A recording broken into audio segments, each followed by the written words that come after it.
आप घर के सभी कामों को पूर्ण करके, ऐसी आशा करती हूँ, यहाँ आई हैं तो निश्चय ही आप एक आदर्श माता हैं, एक श्रेष्ठ माता हैं और अपने बच्चे की चिंता करती हैं। आप सभी के चरणों में मेरा वंदन है, अभिनंदन है।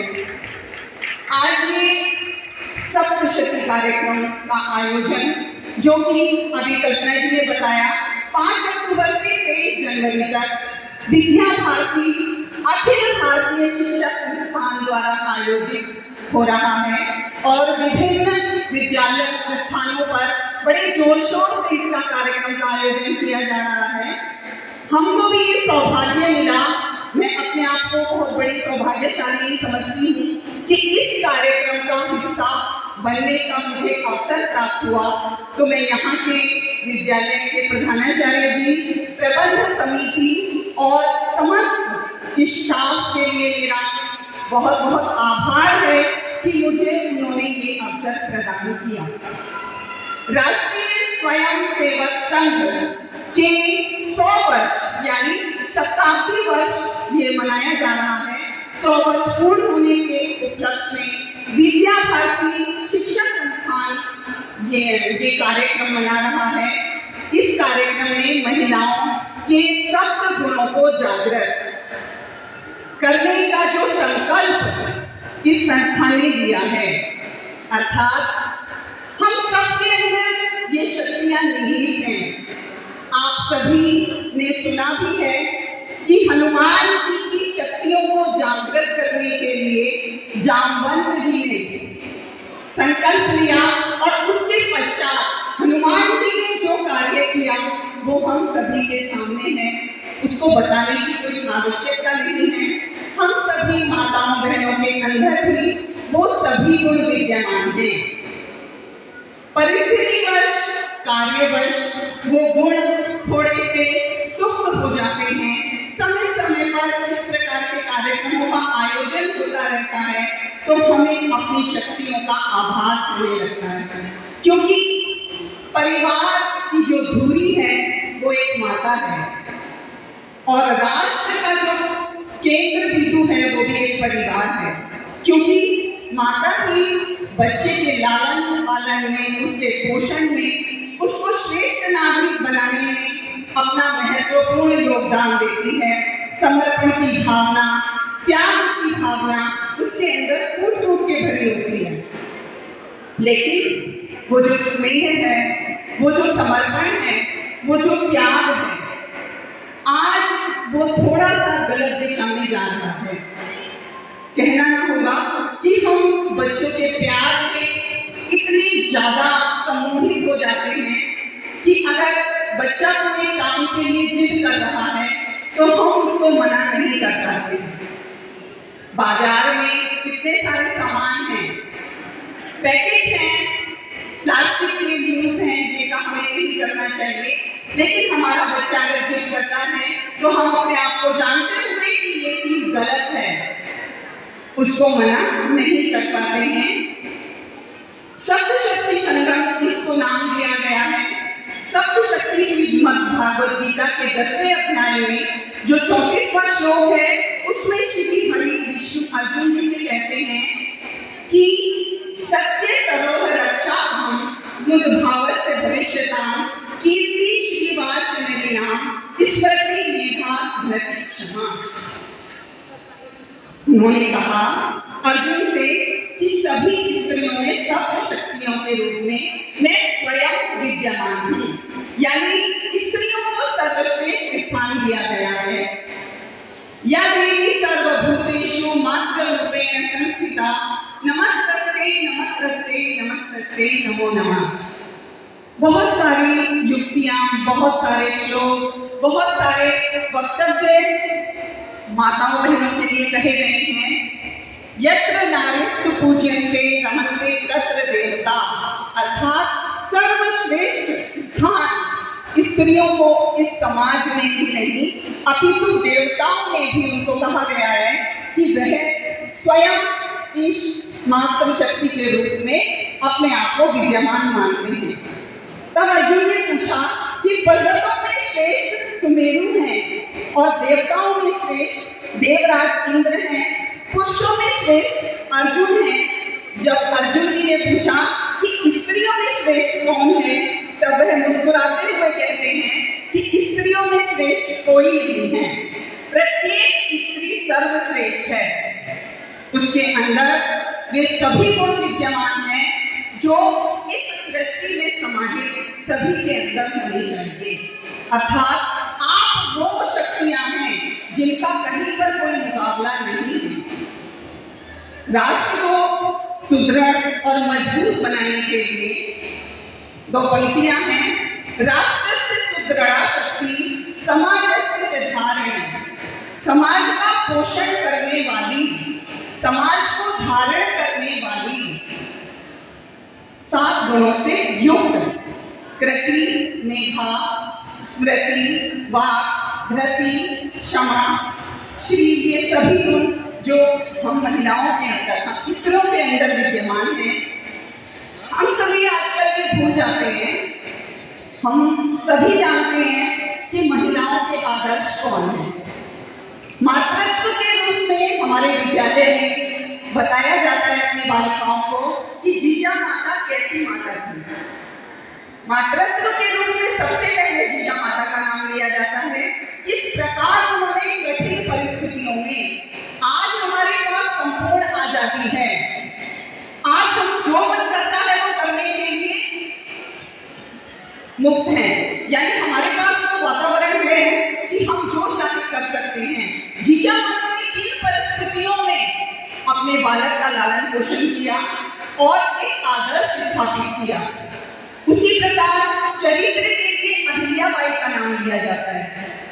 अहिल्या माता किस प्रकार से समाज में विभिन्न परिस्थितियों से लड़ते हुए अपने चरित्र की रक्षा करते हुए दृढ़ बनी रही और अपने समाज में एक आदर्श स्थापित किया।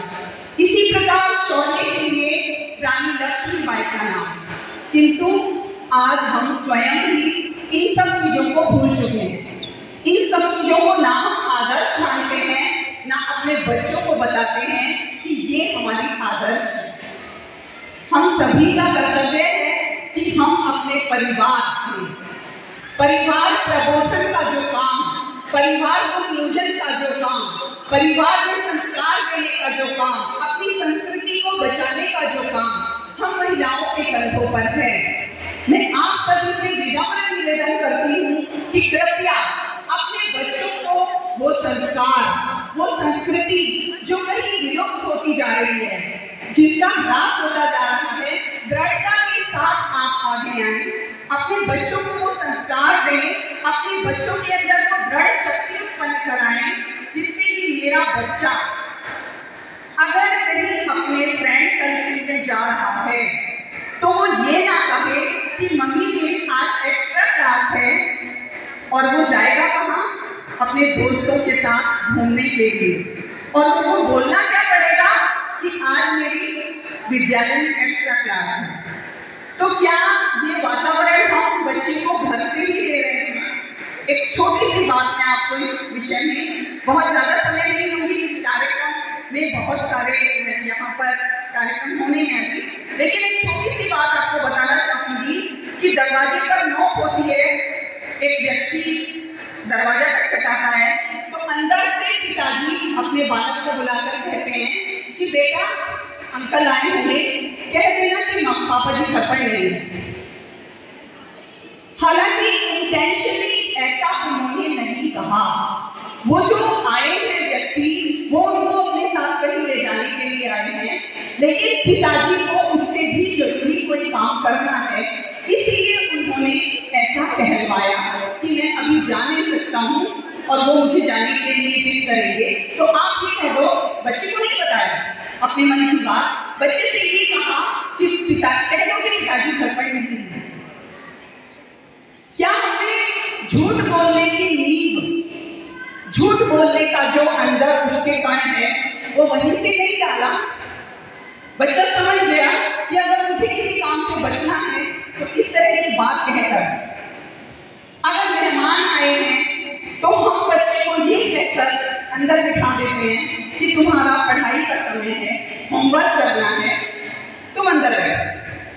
कहीं भजन कीर्तन में जाना है, कोई मंदिर का प्रोग्राम है, तो बच्चों के लिए प्रायोरिटी हम उसका पढ़ाई, ठीक है, पढ़ाई का जीवन में अलग महत्व है, लेकिन जो सामाजिक बच्चा नहीं आजकल हो रहा है, उसके कहीं ना कहीं पीछे हम भी हैं। हम भी नहीं चाहते कि मेरा बच्चा बाहर निकले, सबके साथ घुले मिले, अपने समय का अपव्यय, उसको हम उसके समय का अपव्यय मान रहे हैं। तो ये जो संस्कृति का ह्रास है वो हमारे द्वारा ही किया जा रहा है। घर में पूजा पाठ होता है, घर में कोई भी अच्छा काम होता है, तो बच्चे उसमें नहीं अपनी सहभागिता करते।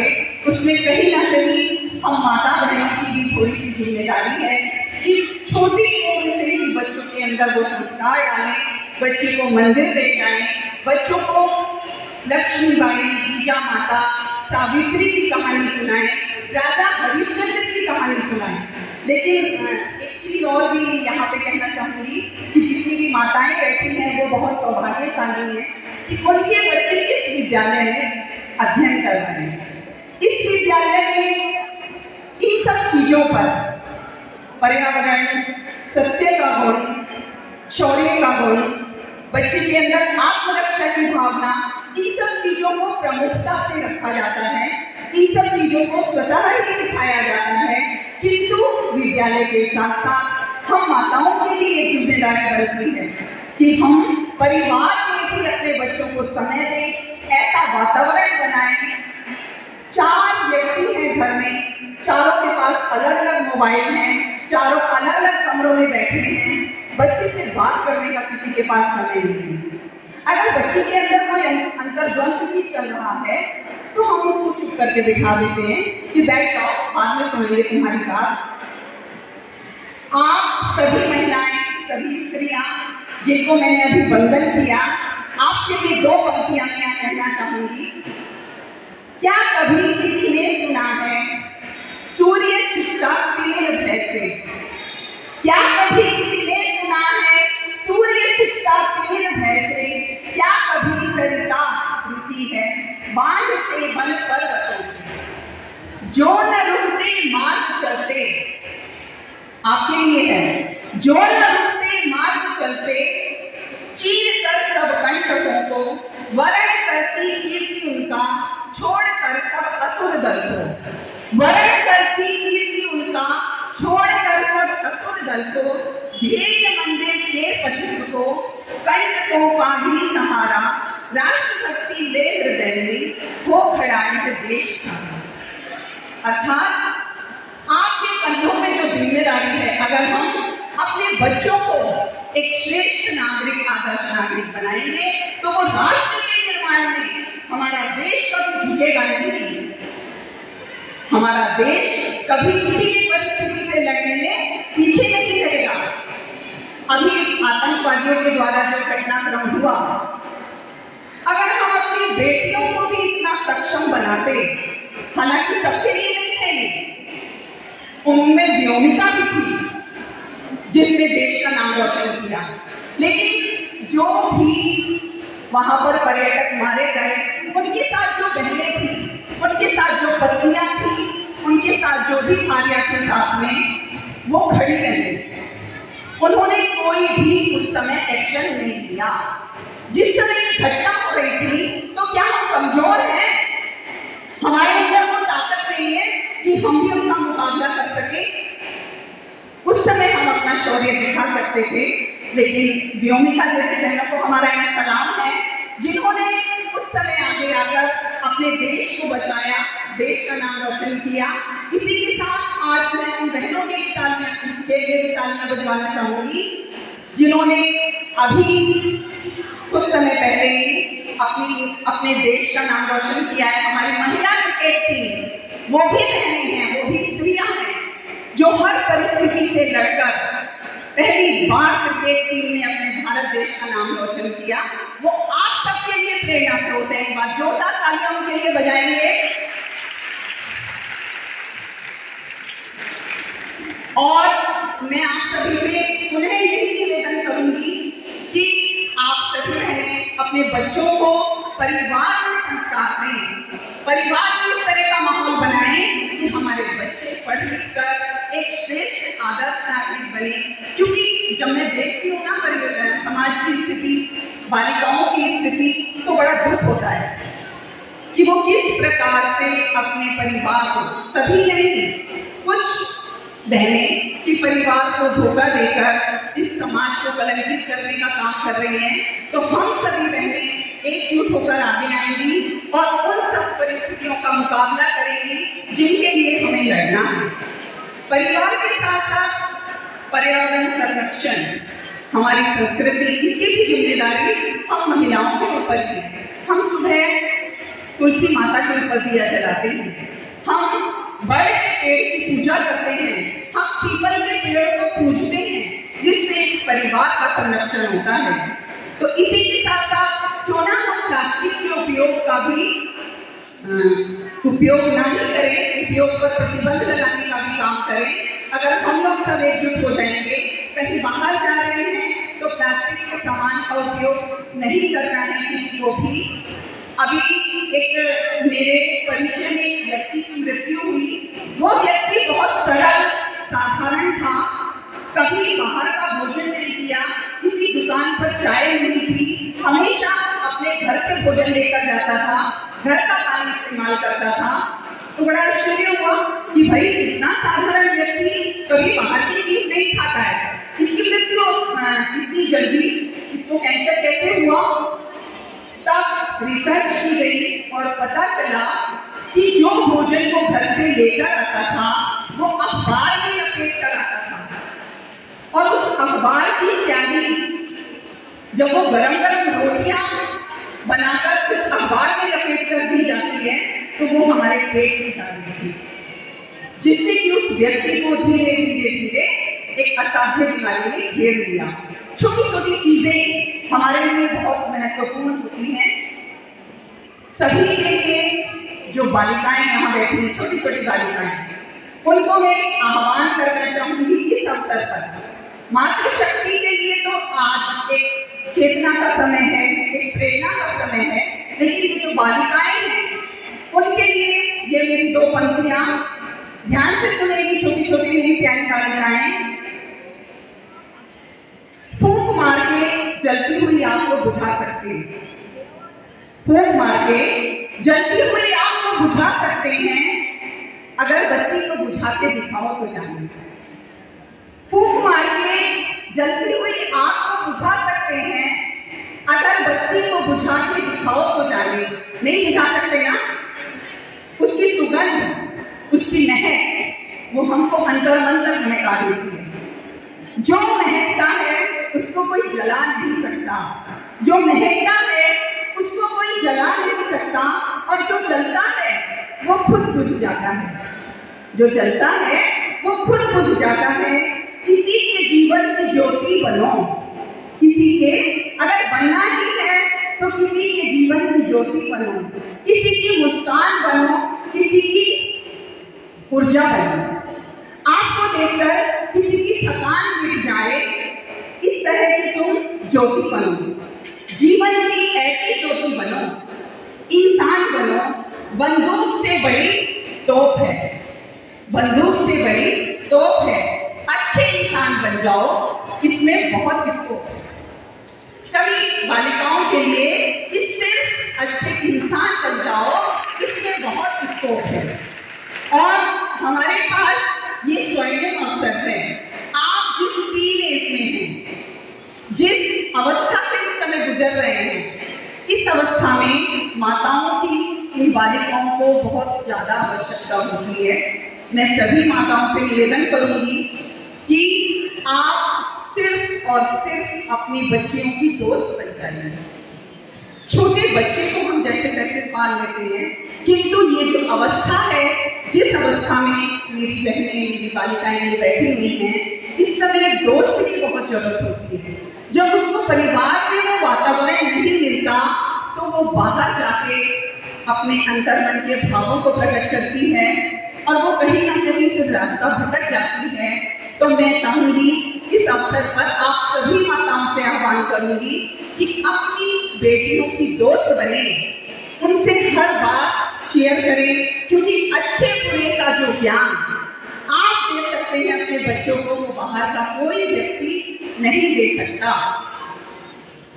और अंत में मैं आप सभी को यहाँ पर आने के लिए आभार व्यक्त करती हूँ, आप सभी का पुनः अभिनंदन करती हूँ। भारत माता की, भारत माता की, भारत माता की। धन्यवाद।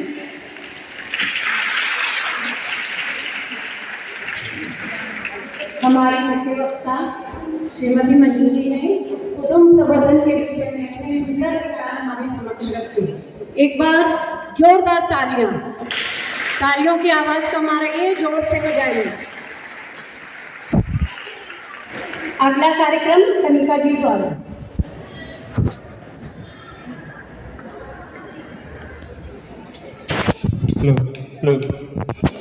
भारती दीदी का धन्यवाद।